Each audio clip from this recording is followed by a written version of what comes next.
The metallic snap of restraints reverberated like a sudden downpour on an otherwise tranquil dawn. Officer Rick Danton permitted himself a self-satisfied grin, a familiar surge of authority coursing through him as he propelled the older gentleman against the patrol car's hood. "Didn't I tell you?" Danton sneered, his words laced with an almost palpable condescension. "You don't belong in a place like this." He presumed it was just another routine apprehension, another morning to assert his perceived superiority over someone he deemed lesser. However, Danton remained oblivious to the black SUVs discreetly converging on the park's perimeter or the discreet earpiece nestled within the man's ear. He was unaware that the individual he had just publicly humiliated was not a drifter, but Director Julian Halloway, and the esteemed head of the Federal Bureau of Investigation, and that Rick Danton's existence was on the precipice of its abrupt conclusion, not with a dramatic explosion, but with the chilling stillness of utter obliteration. It was a Tuesday morning in the waning days of October, the kind that carried a crisp, invigorating air, carrying the mingled scents of damp foliage and distant wood smoke within the opulent enclave of Oak Creek, Virginia, a serene suburb just beyond the capital. Life here unfolded at a more measured, considered cadence. Lawns were meticulously sculpted to an exacting precision. Hedges formed geometric marvels of verdant perfection, and in pervasive silence was a luxury for which residents paid fortunes to maintain. For Julian Halloway, however, genuine quiet was an infrequent indulgence.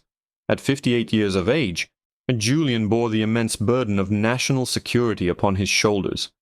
As the director of the Federal Bureau of Investigation, his days were a whirlwind of classified briefings, congressional testimonies, critical strategic decisions, and the ceaseless, intrusive hum of media scrutiny. He was a man accustomed to bespoke suits that cost more than most vehicles, invariably flanked by a phalanx of security personnel who meticulously tracked his every movement. Yet this particular day held a distinct significance. It marked the anniversary of his late wife, Elena's, passing. Each year, on this somber occasion, Julian meticulously carved out precisely 1 hour of undisturbed personal time, an hour he affectionately termed his ghost hour. He would delegate his security detail to the periphery, close enough to ensure his safety, and yet sufficiently distant to grant him a semblance of freedom. He would then retreat to a public park, armed with a collection of Elena's favored poetry. He selected a secluded wooden seat within Silver Lake Park, an expansive expanse of green situated at the heart of Oak Creek. His attire was notably understated, a rare departure from his usual professional demeanor. He sported a plain, heathered gray hoodie, comfortable dark sweatpants, and athletic footwear. To any casual observer, he bore no resemblance to the nation's most powerful law enforcement official. He appeared as any other weary, middle-aged black man, seeking refuge from the autumnal chill. Julian adjusted his spectacles, his fingers tracing the familiar contours of the worn paperback as he turned a page. The eloquent verses of Langston Hughes resonated within his thoughts, gently smoothing the raw edges of his profound sorrow. For that fleeting interval, he was not Director Halloway. He was simply Julian, a man profoundly missing the woman who had served as his steadfast anchor for 3 decades. The park was largely deserted, save for a handful of individuals clad in expensive athletic wear engaged in their jogging routines, and a woman accompanying a meticulously groomed poodle that could easily rival a champion showdog. Julian relished this ephemeral anonymity. In his profession, obscurity was a potent, almost supernatural asset. Yet the tranquility of Oak Creek was, in its essence, deceptive. While its residents comprised a demographic largely consisting of politicians, influential lobbyists, and established affluent families who placed a premium on their privacy, the local constabulary presented a distinctly different narrative. The Oak Creek Police Department took considerable pride in its role as the vigilant guardian of the community's exclusivity, fiercely deterring any perceived influx of undesirable elements. Some of its officers embraced this mandate with an almost fanatical zeal. Enter Officer Rick Danton. At 32 years of age, Danton possessed a closely cropped hairstyle that had clearly outlived its prime, and a uniform that strained to contain his physique. deliberately tailored to emphasize his dedication to the gym. He was the archetypal officer who brandished his badge not as a protective emblem, but as a formidable instrument of coercion. He had transferred to Oak Creek 3 years prior from a more challenging urban precinct, carrying with him a resentment as substantial as a massive boulder. In his previous assignment, Danton had faced 2 reprimands for excessive force, incidents that, through the intervention of a supportive union representative, had inexplicably vanished from his official record. Here in Oak Creek, however, he found himself adrift in a sea of monotony. There were no thrilling drug busts, no high-octane vehicle pursuits, no surge of adrenaline, merely trivial noise complaints and the occasional stray canine. Consequently, Danton actively manufactured his own excitement. He patrolled the thoroughfares like a predator in a docile school of fish, perpetually seeking any anomaly that disrupted the idyllic tableau of suburban perfection. But that particular morning, Danton navigated his patrol vehicle at a leisurely pace, nursing a lukewarm coffee and enduring the dull throb of a lingering hangover. He rounded the bend onto the road flanking Silver Lake Park, his gaze meticulously surveying the surroundings. He observed the joggers, locals he presumed. He noted the woman with the poodle, Mrs. Gable, a resident. Then his attention was drawn to a solitary figure seated upon a park bench. Danton decelerated the vehicle to a near crawl. A black man, alone. His hood was drawn up. Danton's mind did not register a fellow citizen enjoying a moment of repose. It did not process him as a neighbor. Instead, it instantly flagged him as a potential threat, an interloper. The internal monologue that played out in Danton's consciousness was a noxious concoction of ingrained prejudice and profound boredom. In his estimation, a black man clad in sweatpants in Oak Creek at 10 o'clock on a Tuesday morning could only be one of 2 things. Either a dealer awaiting a rendezvous or a vagrant scouting for potential burglary targets. Danton neglected to check the license plate of any vehicle, as none were present. He did not contact dispatch to ascertain any reports of suspicious activity, for none existed. His decision was unilaterally formed, predicated solely on the individual's skin color and the cut of his casual attire. He maneuvered the cruiser to the curb, the crunch of gravel beneath the tires a percussive punctuation. He refrained from activating his flashing lights, but he did disengage the safety mechanism on his firearm, an almost subconscious tic that had become ingrained. He shifted the vehicle into park, took a final perfunctory sip of coffee, and adjusted his sunglasses. "Showtime," he muttered to the vacant interior of his car. Within the park's confines, Julian detected the approach of the vehicle. He did not look up. His extensive career in law enforcement had attuned him to the distinctive cadence of a police interceptor's engine. He surmised the officer was merely conducting a routine patrol. He turned another page, becoming absorbed in a stanza that spoke of rivers and souls. He remained oblivious to the heavy footsteps making their way across the pavement and the faint jingle of a utility belt, until it was mere feet away. "Hey!" The voice was sharp, amplified, and deliberately jarring. Julian paused, marking his place in the book with a slightly trembling finger. With a weary sigh, he slowly raised his gaze. Standing approximately 5 feet away was Officer Danton, legs spread in a posture of aggressive dominance, one hand resting casually but ominously on the handle of his taser. "Can I assist you, officer?" Julian inquired. His voice, a resonant baritone that had commanded absolute silence in the most critical situation rooms of the White House, was utterly calm. To Danton, however, it merely sounded like defiance. "You can assist me by telling me precisely what you're doing here," Danton stated, encroaching further, invading Julian's personal space. Julian gently closed his book, placing it deliberately on his lap. "I'm reading." Danton emitted a short, unpleasant scoff. "Reading? Right. Do you reside in this vicinity?" "I do," Julian confirmed. "Which residence?" Julian met the officer's gaze. He meticulously observed the nameplate, R. Danton. He committed the badge number, 4922, to memory. He noted the aggressive stance, the dilated pupils concealed behind the dark lenses of the sunglasses, and the subtle tremor in the officer's hand. "Adrenaline junkie," Julian analyzed with immediate acuity. insecure, dangerous. Officer, Julian articulated, keeping his hands visibly relaxed and still. I am merely enjoying the serenity of a public park. I have committed no infraction. I do not believe I am obligated to disclose my residential address for the simple act of perusing poetry. Danton's jaw tightened perceptibly. He was unaccustomed to such measured resistance. In his experience, these individuals typically either capitulated in fear or attempted to flee. This man was exhibiting neither reaction. He sat there observing Danton with an expression that conveyed not fear, but a disquieting sense of pity. This, more than anything, ignited Danton's ire. I didn't request a discourse, Danton snapped, his voice escalating. I posed a question. We've received reports of recent burglaries in this sector. You fit the profile. There have been no reports. There have been no burglaries, Julian stated, a truth palpable to both men. I fit the profile. Julian's eyebrow arched in subtle challenge. And what precisely is this profile? Danton advanced, his imposing shadow engulfing Julian. The profile of someone who doesn't belong. Now stand up. Remove your hands from your pockets.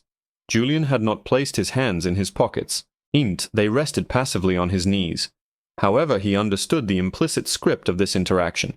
He recognized that any hasty movement would precipitate an escalation, while any delay would similarly provoke it. Officer Danton, Julian said, his tone hardening infinitesimally. I must request that you take a step back and reevaluate this situation. You are making a grave error. The only error I'm making is asking you nicely, Danton growled, unlatching the safety strap on his taser. Stand up now. Let's see some identification. Julian drew a slow, deliberate breath. He could easily reach into his back pocket and retrieve his wallet, revealing the badge that unequivocally identified him as the director of the FBI. He could resolve this encounter in mere seconds, yet something compelled him to hesitate.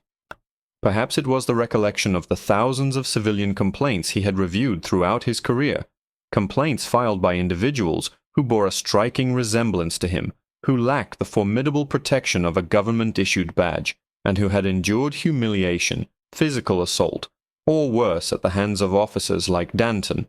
Julian resolved for the moment not to leverage his authority. He wished to observe the full extent of Danton's actions, to ascertain the true character of this officer. I do not have my identification on my person, Julian declared, fabricating the statement. I am simply out for a constitutional. Danton's lips curled into a predatory grin. No identification, vagrancy, failure to identify, loitering and suspicious behavior.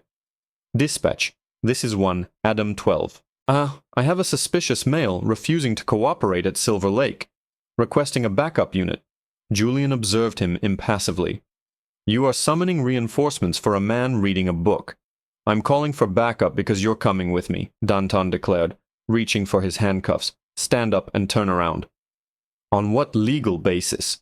Julian remained seated. Resisting an officer, Danton bellowed. He lunged forward, seizing Julian's arm and yanking him roughly from the bench. The poetry book tumbled to the grass, its pages landing face down in the damp earth. That was the initial transgression, the desecration of Eleanina's cherished book. The subsequent transgression was the forceful apprehension of Julian Halloway. Danton's grip on Julian's arm was ironclad. He wasn't merely guiding him, he was inflicting pain. His fingers dug into Julian's bicep, contorting the skin in an evident attempt to elicit a reaction. Remove your hands from me, Julian commanded, his voice devoid of any plea.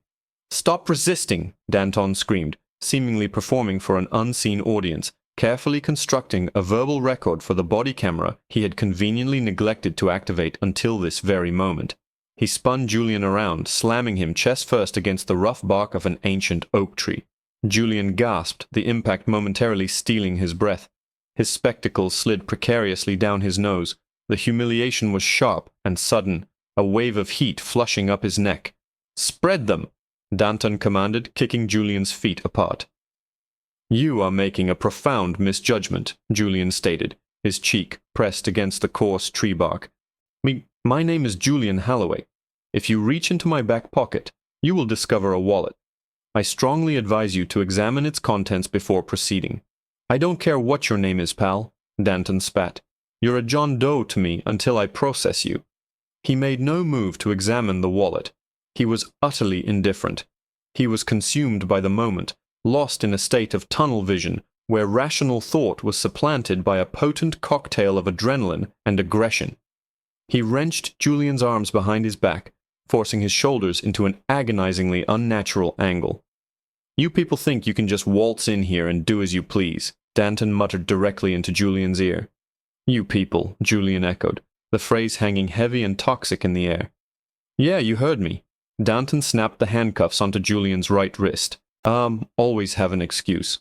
Always have an attitude.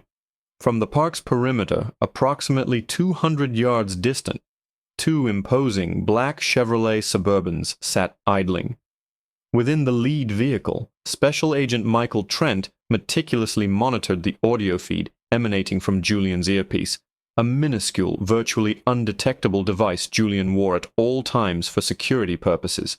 Trent had been observing the unfolding interaction with a growing sense of apprehension. He was aware of the director's desire for his ghost hour. He understood the established protocol. No intervention unless a direct threat to life was evident. Julian Halloway was a man accustomed to handling his own challenges. However, when Trent heard the distinct sounds of a physical altercation and the derogatory slur, "Us, you people," his knuckles turned white as he gripped the steering wheel. "Director," Trent whispered into his communication device, his voice taut. "Status report." Julian, pressed against the rough bark of the tree, heard Trent's voice clearly in his ear. He was unable to physically access the communication button, but the system was voice-activated. "Stand down, Trent," Julian whispered, his voice barely audible. "Not yet." "Sir, he's applying restraints," Trent responded, his tone laced with tension. "Allow him," Julian breathed. "I want him to complete the sequence. I require the complete record." Danton forcibly pulled Julian away from the tree and marched him towards the patrol car. "Who are you conversing with? Talking to yourself. Crazy, too. Excellent." Danton shoved Julian forcefully against the hood of the cruiser, his upper body impacting the hot metal. The engine's warmth radiated through the fabric of the hoodie. "You have the right to remain silent," Danton recited with rote efficiency, the words delivered with evident boredom. "Anything you say can and will be used against you in a court of law." "Officer Danton," Julian interrupted, his face pressed against the cruiser's windshield. "I am the director of the Federal Bureau of Investigation." Danton froze for a split second, the air thick with stunned silence. Then he erupted into laughter, a loud, barking sound of genuine amusement. "Yeah, right," Danton scoffed, shaking his head. "And I'm the King of England. You have no idea how many times I've heard, 'I'm a lawyer.' I know the mayor. I'm the FBI director. You guys always come up with a story." He finished fastening the second cuff. "Me," its tightness pinching Julian's wrist. "Check my wallet," Julian reiterated, emphasizing each word. "Shut up," Danton commanded. He grasped Julian by the nape of his neck, a maneuver strictly forbidden in the departmental manual, and yanked him upright. He spun Julian around to face him, a triumphant smile spreading across Danton's flushed face. He had apprehended the wrongdoer.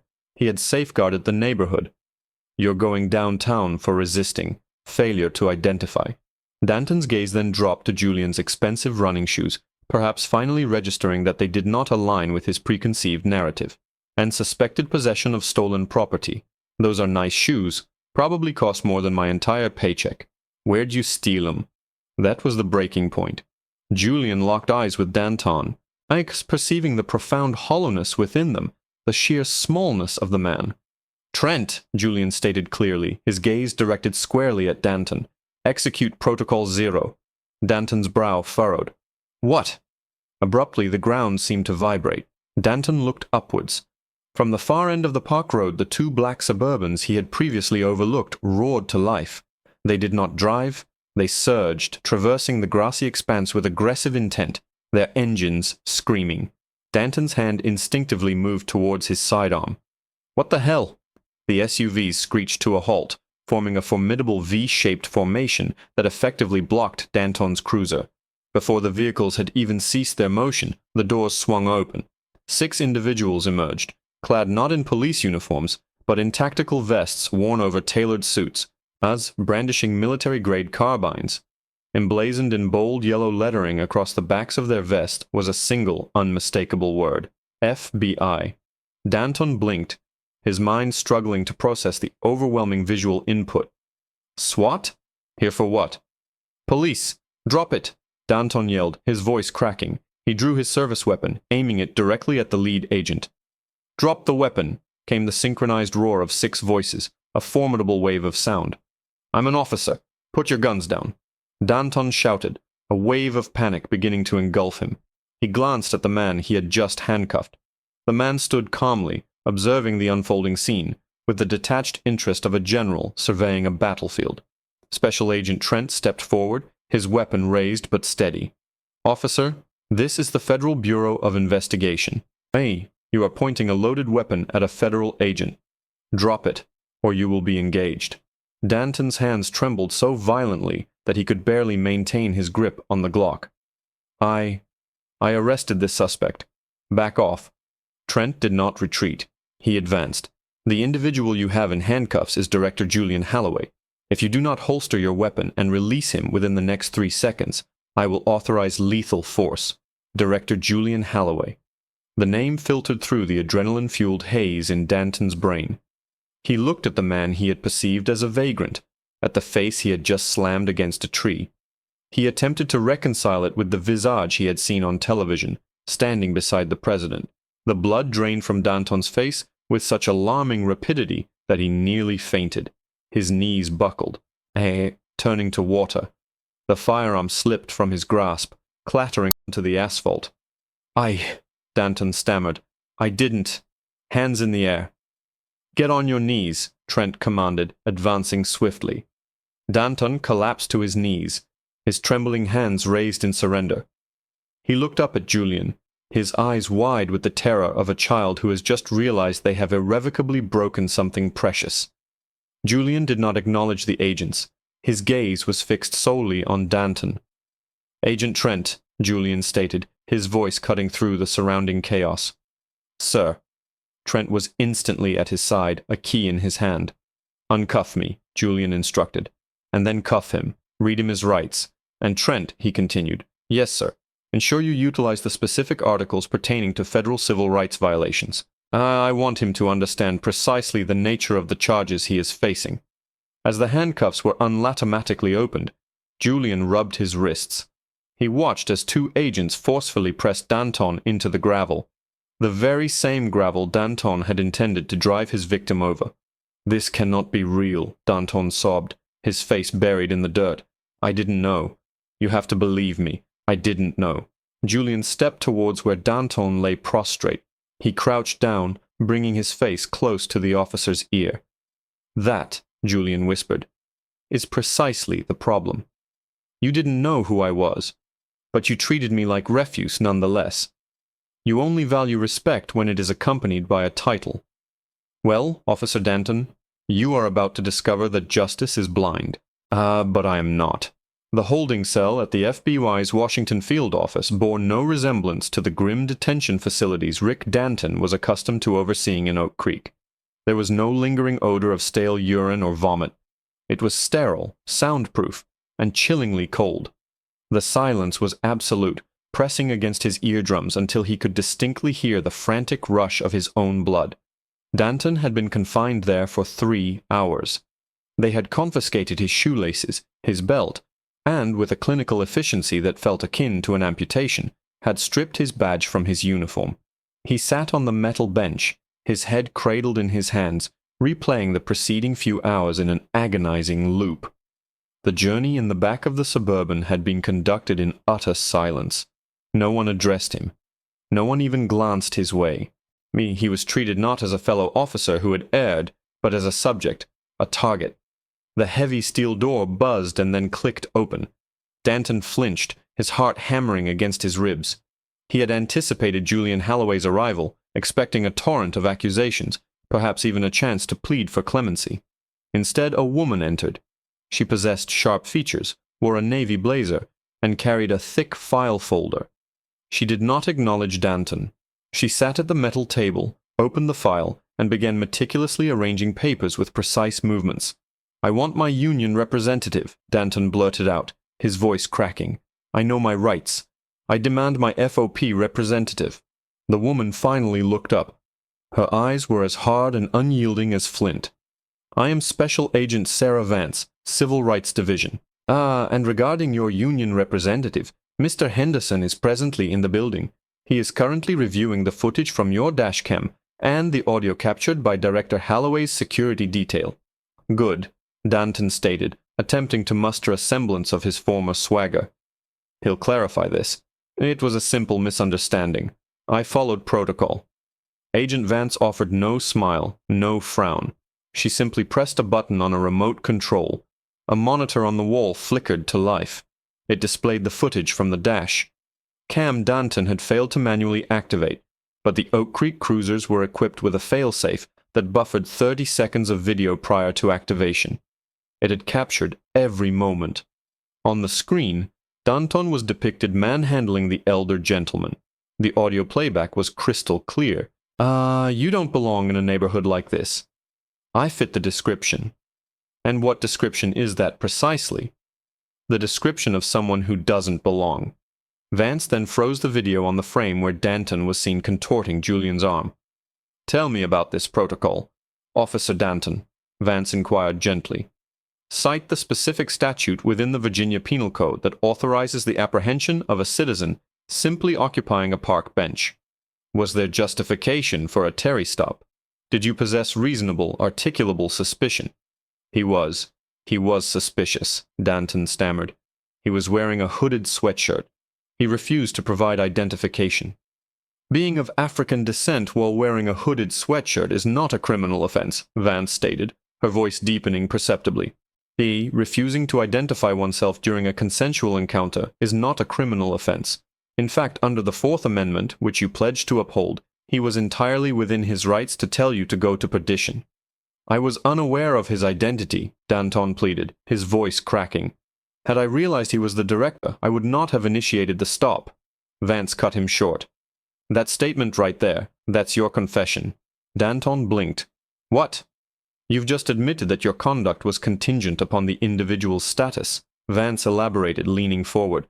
"You're implying that had he been a destitute individual or a regular resident, your application of force would have been deemed justifiable in your estimation. That, sir, is the very definition of a color of law violation. You deprived a citizen of his liberties precisely because you believed he lacked the standing to challenge you." The buzzer for the door sounded again. A stout individual in a moderately priced suit entered. It was Henderson, the union representative. He appeared pallid, visibly perspiring. "Jerry." Danton rose, a wave of relief washing over him. Tell them this is a misunderstanding." Henderson did not acknowledge Danton. His gaze was fixed on Agent Vance. "The union is withdrawing its endorsement." Danton felt the room begin to spin. "What? You can't do that. I pay my dues." "This isn't a matter of policy, Rick," Henderson stated, his voice trembling. "This is a federal civil rights felony. And," he added, his voice barely audible, "it involves the director of the FBI. The National Fraternal Order contacted me personally just 5 minutes ago. They are disavowing you. We are not allocating any funds towards your defense. You are considered toxic." Henderson turned and departed without further utterance. The door slammed shut with a finality that reverberated like a gunshot. Danton was left alone with Vance. "Now," Vance said, opening a fresh document, "let's discuss the other complaints on your record, the ones that conveniently vanished due to Director Holloway. He is particularly interested in those. He has ordered a comprehensive forensic examination of the Oak Creek Internal Affairs server. And Rick, we have recovered the deleted files." Danton sank back onto the bench. It was then he comprehended that this predicament extended far beyond the incident in the park. It wasn't merely a regrettable occurrence. The single thread he had tugged at in the park was connected to the entirety of his corrupt professional history, and the FBI was poised to unravel it all. "I have a wife," Danton whispered, tears welling in his eyes. "I have a mortgage." "You should have considered those factors," Vance responded, "before you decided you were the arbiter of the law. News travels with considerable alacrity in Washington But unwelcome news travels at the speed of light. By 2 o'clock in the afternoon, the incident had not merely surfaced, it had completely dominated the news cycle. TMZ blared the headline, FBI Chief Apprehended by Rogue Officer. The Washington Post opted for civil rights probe initiated following profiling incident involving Director Holloway. Fox News, meanwhile, simply broadcast the dashcam footage on an incessant loop within the immaculate offices of the Oak Creek Police Department. Chief Marcus Miller watched his professional trajectory disintegrate across 3 separate television monitors. Miller was a man driven by political ambition. He had cultivated the Oak Creek force with a promise to its affluent residents: security at any cost. He fostered aggressive operational methods. He recruited individuals like Danton because they artificially inflated departmental statistics by forcefully removing undesirable elements from the community before any offenses could occur. However, the very strategy that had secured his election now threatened to ensnare him. "Chief, line 1 is the mayor," his secretary announced, her voice quivering. "Line 2 is the governor. And there are news vehicles obstructing the driveway." "Hold all calls," Miller commanded curtly. He grabbed his jacket. He felt an urgent need to rectify the situation, to regain control. He arrogantly believed this was merely a misunderstanding between individuals of influence. He would approach Holloway, offer Danton as a scapegoat, extend his apologies, and resolve the matter. This was the customary modus operandi. Miller drove his personal vehicle to FBI headquarters on Pennsylvania Avenue. The J. Edgar Hoover building loomed as an imposing edifice. Typically, a police chief could gain entry with a mere display of his badge. Today, however, Miller was halted at the perimeter, his vehicle subjected to inspection by explosive detection canines, and his identification meticulously examined for a full 10 minutes. Upon finally reaching the director's floor, the atmosphere was palpably tense. Agents moved with determined purpose. No one offered him a greeting. He was escorted into the conference room, adjacent to the director's office. Julian Holloway stood by the window, his gaze directed towards the Capitol dome. He was now back in his suit, impeccably attired. His wrist bore a bandage where the restraints had left their mark.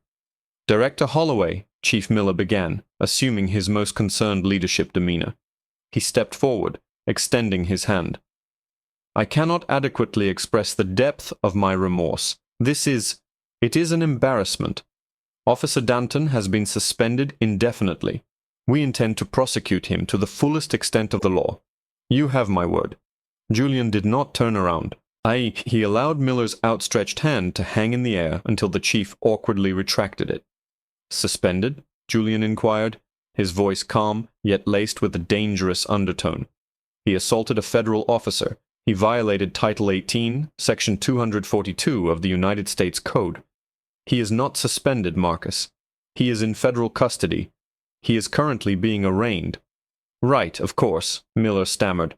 "I merely meant administratively, on our end. Look, Julian, if I may address you as such, we are both aware that Danton is a problematic element. I am pleased you apprehended him.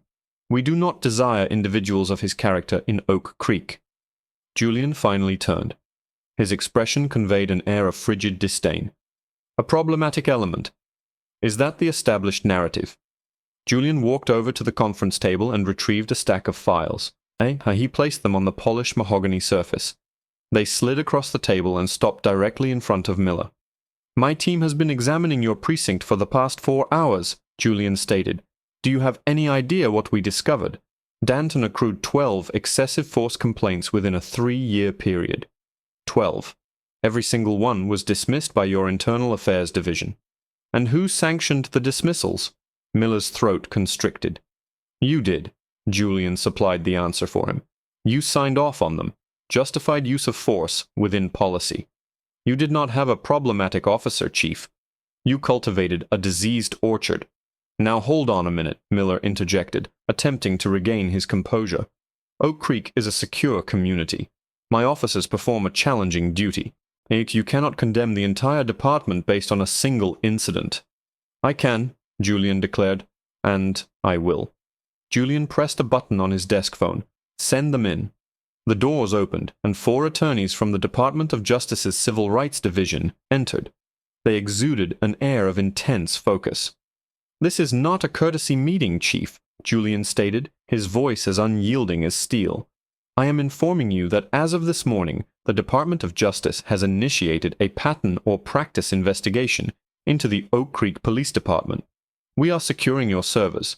We will be scrutinizing every arrest, every traffic stop, and every interaction your officers have had over the past 5 years." Miller's face turned ashen. A federal investigation of such magnitude would irrevocably end his career. It would financially devastate the city through litigation. "Director, please," Miller implored. "This is excessive. You are understandably upset. I comprehend that. But let us not dismantle an entire department over a single misstep." Julian stepped closer, encroaching upon Miller's personal space in a manner reminiscent of Danton's earlier actions. "You believe this is about me?" Julian questioned, his eyes blazing. "If I were not the director of the FBI, I would currently be confined to a cell in your jail, charged with resisting arrest. I would be ensnared in your system, losing my livelihood, my reputation, utterly powerless against your flawed officer. The only distinction between myself and the other individuals Danton confronted is that I possess the capacity to retaliate. And I intend to fight back on their behalf." Julian gestured towards the door. "Exit my office and secure legal counsel, Marcus. You will require exceptionally costly representation." Chief Miller stumbled out of the office disoriented. He walked through the bullpen filled with agents. He observed the news playing on a monitor. It was a live feed from outside Danton's residence. A crowd had assembled. Danton's wife was visible through the window, weeping, cradling an infant. Someone had spray-painted the word "tyrant" on their garage door. The very system that Danton had served, the system that Miller had constructed to safeguard the influential, had turned upon itself. It was a predatory entity that consumed its own when threatened. Back in the holding cell, Rick Danton sat shivering. A guard, a federal marshal, passed by. "Hey," Danton called out. "May I make a phone call? I need to contact my wife." The marshal glanced at him. "Phones are undergoing maintenance in this section." It was an untruth. Danton knew it was a fabrication. It was the kind of fabrication he himself used to employ when he wished to pressure suspects. For the first time in his life, Rick Danton grasped the sensation of being rendered voiceless. He settled back onto the cold bench, and for the first time since his childhood, he buried his face in his hands and wept. Yet the repercussions of his actions had only just begun. The federal courthouse in Alexandria, a formidable structure of marble and glass, felt to Rick Danton like a place of execution. The media spectacle outside was deafening. News helicopters circled overhead like scavengers, and protesters held signs proclaiming, "Oh, who oversees the overseers?" and "Justice for Julian." Inside, the air conditioning was frigid, yet Danton was drenched in sweat. He sat at the defense table, crammed into a suit that no longer accommodated his strained physique. His attorney, a highly paid criminal defense lawyer named Arthur Sterling, shuffled papers with a somber expression. Sterling had already conveyed the unvarnished truth to Danton in private. "The video is the witness that never wavers, Rick. We are not striving for an acquittal. We are petitioning for a miracle." The prosecution was spearheaded by Assistant U.S. Attorney Eleanor Vance, an individual renowned for her uncompromising approach in civil rights litigation. She dispensed with ornate rhetoric. "This is not a case concerning an error," Vance informed the jury, her voice resonating through the silent chamber. "This is a case about a predator wielding a badge. Officer Rick Danton did not perceive a suspicious individual in that park. He saw an opportunity to humiliate a man he considered inferior to himself. He was unaware that he was targeting the director of the FBI, but that is precisely the point. He believed he was targeting someone incapable of retaliation." Vance displayed the dashcam footage on an expansive 4K screen. The jury watched in stunned silence as Danton shoved the elderly man, heard the sickening thud of the book striking the ground, and listened to Danton's contemptuous remarks. When Julian Holloway took the witness stand, the atmosphere in the courtroom shifted. He wore no FBI insignia. Instead, he was dressed in a simple charcoal suit. He presented as a statesman, but his eyes conveyed a profound weariness. "Director Holloway," Vance inquired, How did you feel when Officer Danton informed you that you did not belong in that neighborhood? Julian paused, his gaze drifting towards Danton. I experienced a deep sense of sorrow, not for myself. I have encountered individuals like Danton throughout my life. I felt sorrow for the community he was sworn to protect. I felt sorrow for every young man who traversed that park without the protection of a federal security detail to safeguard him. At that moment, I was not the director of the FBI. I was a citizen being informed that my very presence constituted a transgression. Danton's defense attempted to construct a narrative of heightened suburban anxiety, asserting that Danton was merely a product of an intensely stressful environment. However, this strategy disintegrated when the prosecution presented Exhibit C, a series of private text messages exchanged in a group chat involving Danton and several other Oak Creek officers. The messages were replete with racial epithets, jocose remarks about excessive force, and a bingo card they utilized to tally the number of outsiders they could harass during a single shift. The gallery collectively gasped, the jurors' countenances hardening into expressions of disgust. Danton lowered his gaze to his hands, realizing that the camaraderie he believed he was defending was precisely what was providing the instrument for his downfall.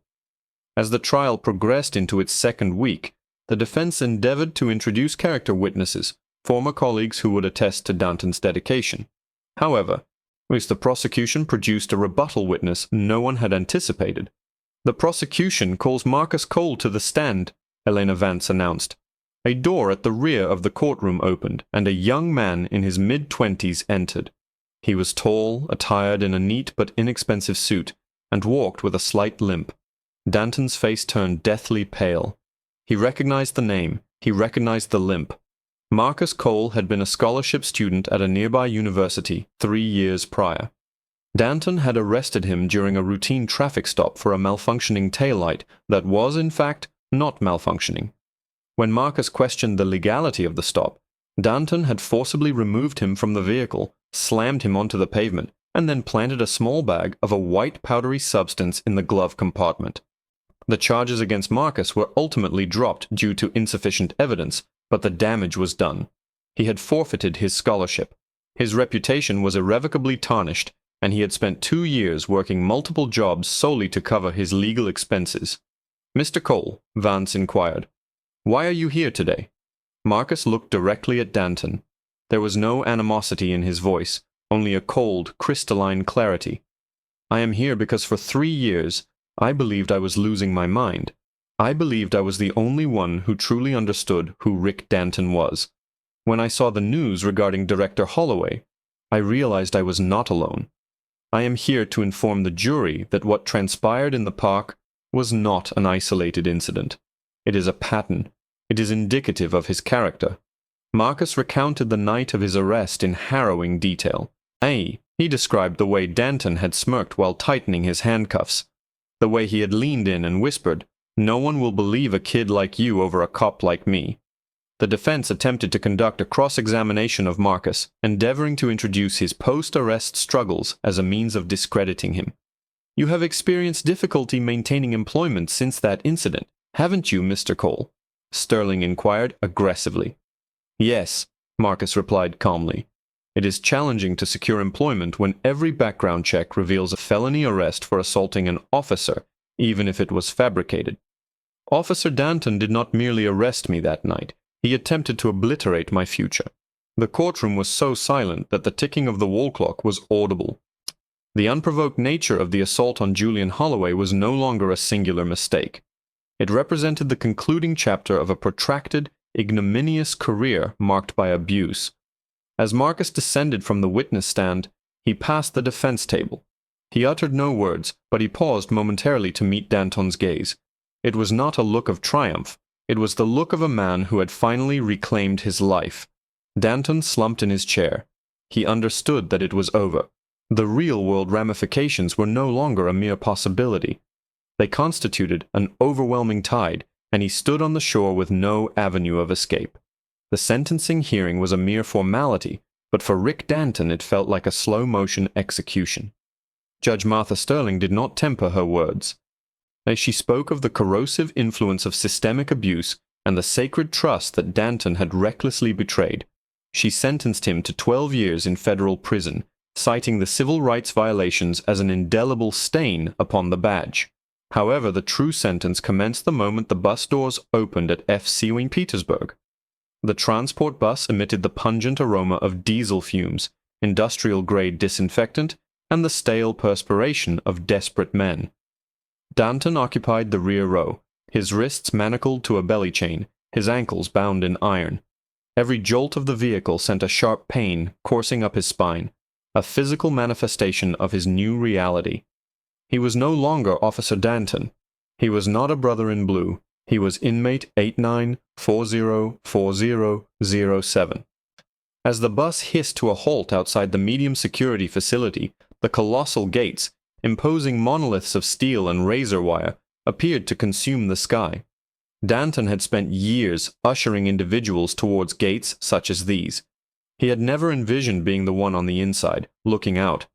The processing was a clinical ordeal of humiliation. He was stripped bare, thoroughly searched, and subjected to a lice treatment. He was handed a mesh bag containing a thin blanket, a toothbrush, and a bar of soap. Danton continued to anticipate the conversation regarding specialized handling. He was a law enforcement officer. Officers were typically placed in administrative segregation or protective custody. They were kept apart from the general inmate population because placing an officer amongst the criminals he had apprehended represented a death sentence. He stood before the intake officer, a stout man identified as Lieutenant Graves. "Sir," Danton whispered, leaning closer, I require protective custody status. My case garnered significant media attention. If I am placed in general population, my life will be in jeopardy." Graves deliberately extracted a toothpick from his mouth. He surveyed Danton from head to toe with a chilling lack of concern. "Protective custody is currently at full capacity, Danton, and frankly, the warden has determined that since you are such an ardent proponent of law and order, you should experience the system's workings from its foundational level. You are assigned to Unit D, to bed number 204. Proceed." Danton's heart pounded with frantic intensity. "No, you cannot do this. I will be killed." "Remove him from here," Graves commanded. 2 guards seized Danton and dragged him away. He was not walking. His legs had buckled. He was being hauled like a discarded sack, his heels scraping against the linoleum, his cries for assistance echoing unheard. Unit D presented as a cavernous expanse of cacophony. As the heavy steel door buzzed open and Danton was propelled inside, the roar of conversation subsided, replaced by a low, menacing murmur that rippled through the block like an electric current. "Fresh meat," someone whistled from the lower tier. "Is that the cop?" another voice inquired. "The one from the news?" Danton clutched his mesh bag to his chest and scurried towards cell 204. He ducked inside, desperately seeking an illusion of safety. The cell was diminutive, containing a combined stainless steel toilet and sink and a metal bunk bed. He deposited his bag on the upper bunk and curled into a fetal position facing the wall. Approximately 8 o'clock in the evening, he heard heavy footsteps approaching. The air within the cell seemed to thicken, displaced by a formidable presence. "Are you going to remain up there all night? Or are you going to introduce yourself?" Danton slowly rolled over. Seated on the lower bunk was a man of imposing stature. He was shirtless, revealing a torso adorned with scars. He wore wire-rimmed reading glasses and held a substantial philosophy textbook. Danton swallowed hard. I'm Rick." The man looked up over his glasses. "I am aware of who you are, Rick. I have been anticipating your arrival." Danton's blood turned to ice. "Please, I don't want any trouble." "Trouble?" The man stood up. He was at least 6 feet 5 inches tall, towering over Danton's bunk. "You do not recognize me, do you? But I recognize you. Every time I look at my left shoulder, I think of you." The man pointed to a jagged scar near his collarbone. 3 years ago, Oak Creek University. A noise complaint. Do you recall the young man who informed you that you lacked a warrant to search his vehicle's trunk? The young man whom you assaulted until his collarbone fractured, and then planted a bag of sugar. Danton's breath hitched. Marcus. Marcus Cole, the one and only. "Marcus," the man said, his voice a low, terrifying rumble. "You destroyed my scholarship. You destroyed my life. I was forced to return to the streets to settle the medical expenses you incurred for me. And that is how I ultimately found myself here." Danton scrambled back against the cinder block wall. "Marcus, listen. It was a mistake. I will rectify it. I will provide you with funds." Marcus laughed, a dry, hollow sound. "I do not desire your money, Rick. I possess something far more valuable. You see, this entire section operates under my authority. Every guard, every individual incarcerated here, they all deferred to me." Marcus stepped closer, his countenance mere inches from Don's. "Had I desired your demise, you would not have survived the showers. However, your end is not my objective. I wish for you to endure. I require you to serve the entirety of your 12-year sentence, but you will do so as my subservient appendage." "Oh, what precisely do you imply?" Danton stammered. "You will prepare my sleeping quarters. You will meticulously clean my latrine with a toothbrush. You will recline on that uppermost cot and observe me living the existence you attempted to extinguish from my grasp," Marcus declared. "And with each passing day, you will ponder whether today marks the day I permit the remainder of this facility to engage with you. You will exist in the same state of apprehension that you once propagated on the streets." For the subsequent months, the incident in the park receded into a distant recollection for the wider world. Yet for Rick Danton, it represented a daily resurrection in a personal inferno. He became the spectral inhabitant of Unit D. He was compelled to cleanse the common area's flooring while fellow inmates deliberately cast refuse in his path. During periods designated for physical activity, he was relegated to the chair of ignominy, where he could only gaze at the sun through the confining bars, debarred from experiencing the sensation of grass beneath his feet. The repercussions of his misdeeds struck with unrelenting force. Danton's spouse, incapable of enduring the public disgrace and the sequestration of their financial assets during the civil rights litigation, initiated divorce proceedings. She relocated to a distant state, adopting a new identity. His father, a retired police officer who had once harbored pride in his son, resolutely refused to acknowledge his communications. One afternoon, Danton was diligently scrubbing the hallway floor adjacent to the warden's chambers. Glancing upward, he observed a familiar visage on the television screen situated in the reception area. It was Julian Halloway. He stood at a rostrum, unveiling a new federal program designed to furnish legal recourse to individuals unjustly convicted by law enforcement officers such as Danton. Marcus Cole's image then materialized on the screen, recognized as the inaugural beneficiary of the Halloway grant, which would empower him to finalize his legal studies subsequent to his release. Danton fixated on the screen, a cleaning rag clutched in his hand, a pool of soiled water at his knees. He had endeavored to obliterate these men, yet in doing so, he had only managed to entomb himself. Marcus approached from behind, his heavy footwear resonating on the linoleum. He offered no utterance. He merely placed a hand on Danton's shoulder and indicated a patch of floor he had overlooked. Danton lowered his head and resumed his scrubbing. He had 12 years remaining. 12 years of being perceived with suspicion in a community where he felt utterly estranged.